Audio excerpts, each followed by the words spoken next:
நம்ம ஜெயிலுக்குள்ள இல்லை தவிர நம்ம சில பேர் வீடுகளுக்கு சமையல் கட்டில் கட்டப்பட்டதாக, சில வேலை சினத்தில் கட்டப்பட்டதாக, சில வியாதியில் கட்டப்பட்டதாக, சில பேர் குடும்ப பொறுப்புகளை கட்டப்பட்டதாக, இப்படியே கட்டப்பட்டு இதுலேருந்து எப்படி தான் விடுதலை? என் கணவன் கிட்ட இருந்து எப்போ ஒரு விடுதலை? இந்த நெருக்கத்திலேருந்து எப்போ விடுதலை?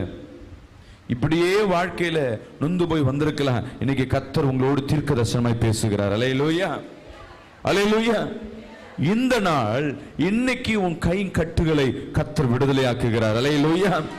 இயேசுவின் நாமத்தில் இந்த கட்டுகள் உடைந்தது. சொல்லுங்க, இன்னைக்கு என் கை ஆசீர்வதிக்கப்பட்ட கை. நான் சுதந்திரமா நான் ஓட போறேன். சொல்லுங்களேன், நான் சுதந்திரமா செய்ய போறேன். நீங்க விசுவாசத்தில் இந்த வசனம் வரும்பொழுது உங்களுக்குள்ள இருக்கிற நான் விடுதலை ஆக்கப்பட்டேன். அல்லேலூயா. விசுவாசிக்கிறாமே சொல்லுவோமே. இந்த ஜெயிலில் இருக்கிறவங்களை ஒரு நோட்டீஸ் பார்த்தீங்கன்னா,